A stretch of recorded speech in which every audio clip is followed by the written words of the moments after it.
మీ ఎలాంటి వ్యాపార ప్రకటనలకైనా వెంటనే మా ఛానల్ సంప్రదించండి. ప్రస్తుతం మనతో పాటు ప్రముఖ ఆధ్యాత్మికవేత్త, వేదిక్ ఆస్ట్రాలజర్ గోనుగుంట్ల సురేష్ బాబు గారు ఉన్నారు. సో గురువు గారితో మాట్లాడేద్దాం.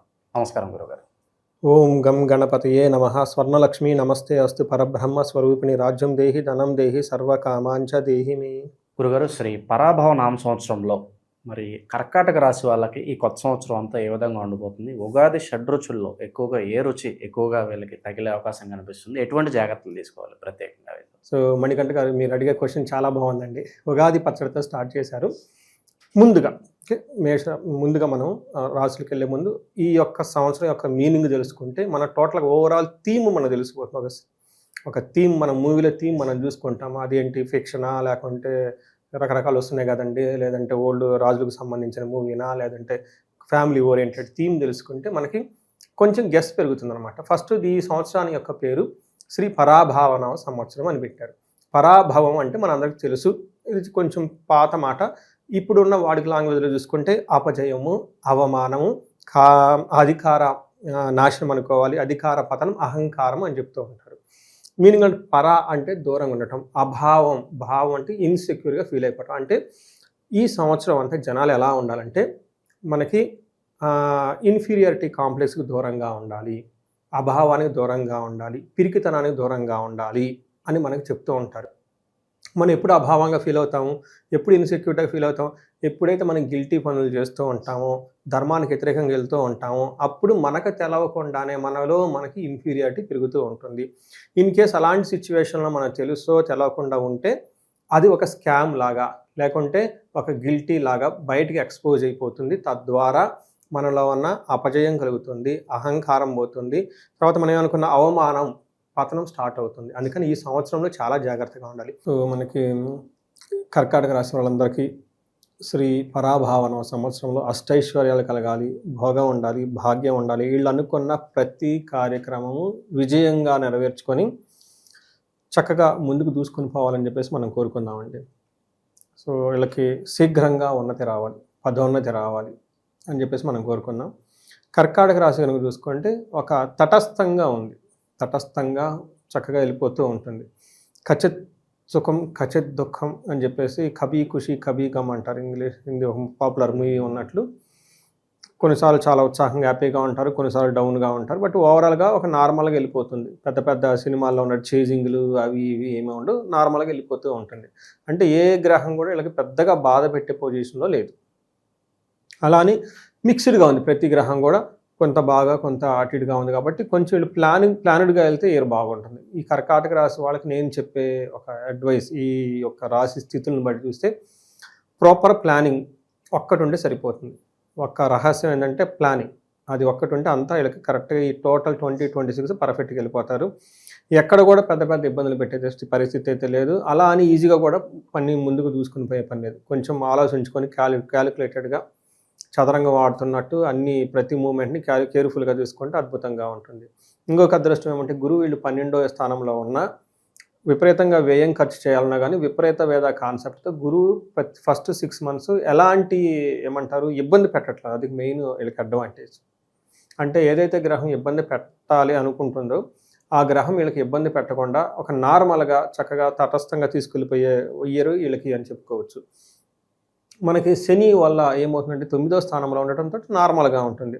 ఎక్కువగా వీళ్ళకి మనకి మహర్షులు ఫస్ట్ ఏం చెప్తారంటే సదాస్వరం, ఓకే, స్వధారస్వం సుతం క్లేశ అని చెప్తాడు. ఖచ్చిత్ దుఃఖం ఖచ్చిత్ సుఖం అని.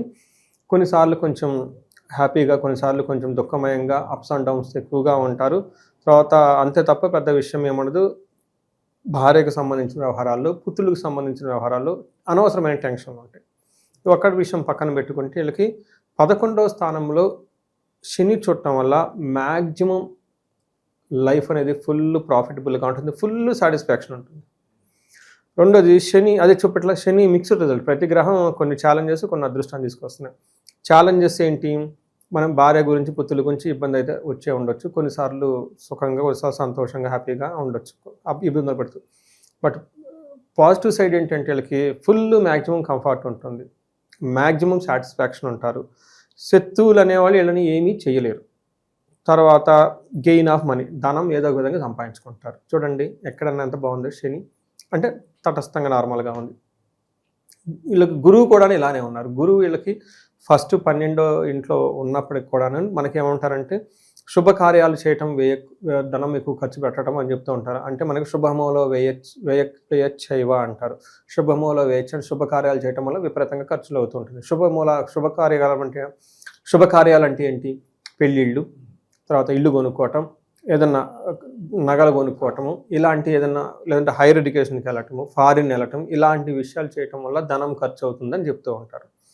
అయితే స్థాన భ్రష్టత్వం, కొన్నిసార్లు ఉద్యోగంలో కూడా ఆటంకాలు వచ్చే అవకాశం ఎక్కువగా ఉంటుంది అని గమనించుకోవాలి. అయితే పాజిటివ్ ట్రెండ్ ఏంటంటే వీళ్ళు హైయర్ ఎడ్యుకేషన్ గురించి వెళ్ళే వాళ్ళకి బాగా కలిసి వస్తుంది. ఎడ్యుకేషన్ గురించి ఎక్కువగా కనుక ఫోకస్ చేస్తే బాగా కలిసి వస్తుంది. హెల్త్ విషయంలో చాలా రోబస్ట్, స్ట్రాంగ్గా ఉంటారు. చూడండి, గురువు అలా మిక్స్డ్ రిజల్ట్ తీసుకొస్తూ ఉన్నారు. ఈ రాశిలో ఉన్న నక్షత్రాలు వాళ్ళకి ఎలా ఉండబోతుంది? మనకి చూసుకున్నాం అనుకోండి, పునర్వసు, పుష్యమి, ఆశ్లేష నక్షత్రాలు. ఇందులో పునర్వసు వాళ్ళకి రాజ్యము, అంటే వాళ్ళకి ఒక పవరు, అథారిటీ, స్టేటస్ ఉంటుంది. ధనం విషయంలో చాలా బాగుంటుంది.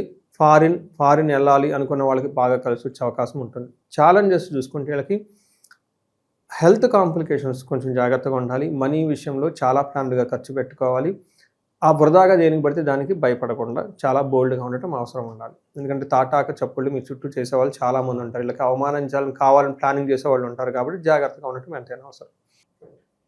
పుష్యమి నక్షత్రం వాళ్ళకి రాజ సమాన సౌఖ్యము, రాజ్యము, ఓకే, పట్టాభిషేకం. ఈ నక్షత్రం వాళ్ళకి మంచి జరగబోతుందండి. ఎందుకంటే గురువుడు ఈ నక్షత్రంలో ఉచ్చస్థానానికి వెళ్తాడు. అది రాబోతోంది వీళ్ళకి. ఎప్పుడైతే ఈ నక్షత్రానికి వెళ్ళిపోయాడో వాళ్ళకి రాజ సమాన సౌఖ్యము, పట్టాభిషేకము, రాజ్యము, కొత్తగా ఒక ప్రమోషన్స్, ఆపర్చునిటీస్ వచ్చే వాళ్ళకి ఈ పుష్యమి నక్షత్రం వాళ్ళకి చాలా బాగుంటుందండి.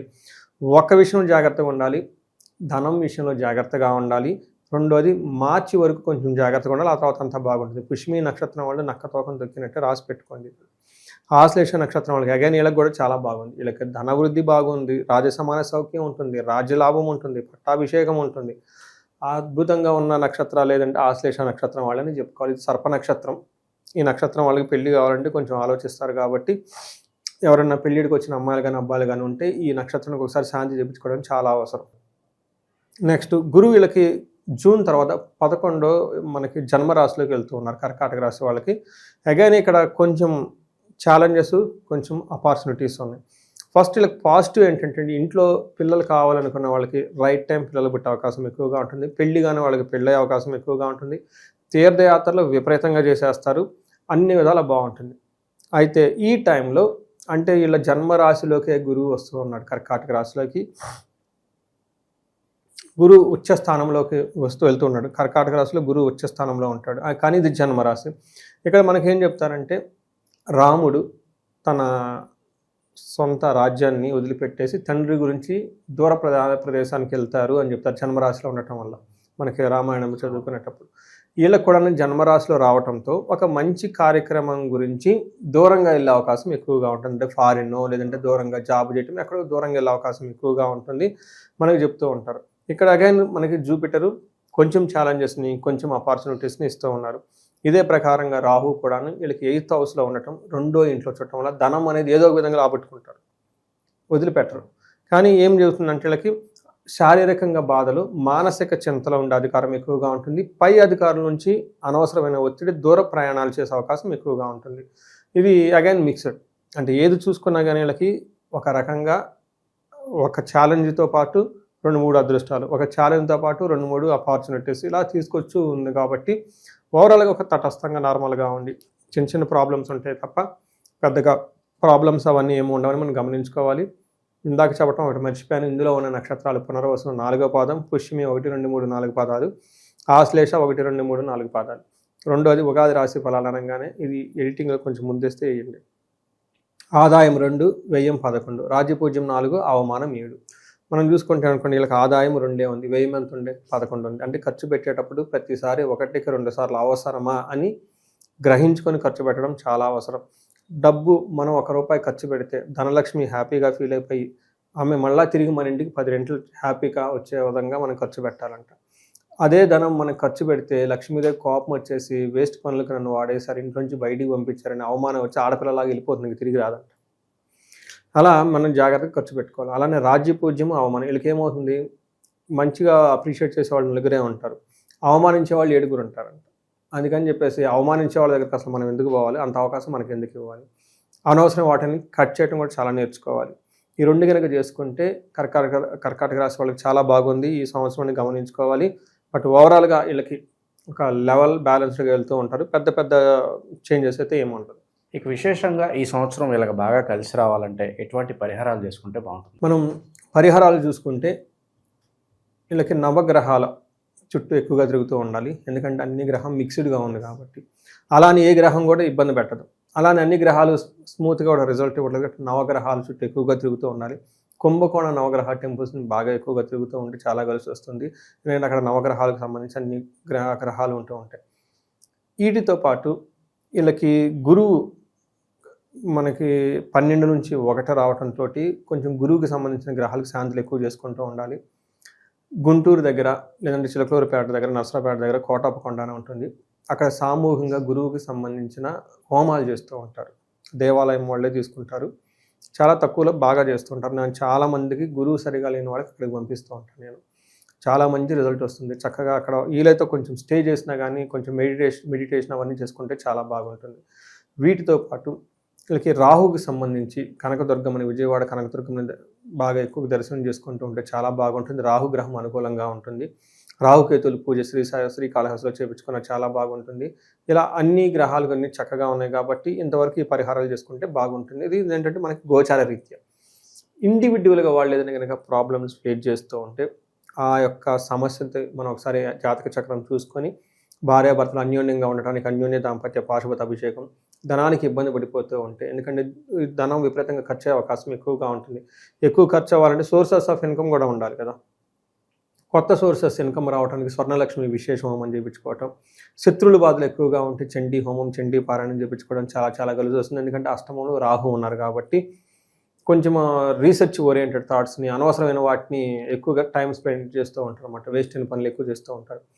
వాటి నుంచి కంట్రోల్ రావడానికి ఇవన్నీ చేసుకుంటే చాలా బాగుంటుంది. బట్ ఒకటి మాత్రం గుర్తుపెట్టుకోండి, రాసి వాళ్ళు ప్రతి సమస్యకి సొల్యూషన్ ఉంటుంది. అందుకనే వేద మంత్రాలు, అందుకనే పురాణాలు, అందుకనే ఇతిహాసాలు, రకతంత్రాలు, యంత్రాలు, రకరకాలు అవన్నీ ఉన్నాయి అన్నమాట. అందుకని సమస్య ఉందని మీరు ఫస్ట్ తెలుసుకోవాలి, ఎందుకు ఆ సమస్య వచ్చింది, దానికి రూట్ కాజ్ ఏంటి, తర్వాత ఏది చేస్తే పోతుంది అని సరైన ప్రొసీజర్లో సరైన విధానంలో చేస్తే ఆ బ్లాక్స్ అవన్నీ పోతూ ఉంటాయి. ఆ తర్వాత లైఫ్ అనేది 10 రెట్లు ముందుకెళ్ళే అవకాశం చాలా ఎక్కువగా ఉంటుంది. సో 2026వ సంవత్సరంలో, శ్రీ పరాభావ సంవత్సరంలో వీళ్ళకి సహజంగా బాగుంది కాబట్టి ఇంకా బాగుండాలని చెప్పేసి మనం కోరుకున్నాం. ఓవరాల్గా ఈ సంవత్సరం వీళ్ళకి ఎలా ఉంటుందో మంచి విశ్లేషణ అందించారు. ధన్యవాదాలు. ధన్యవాదాలు.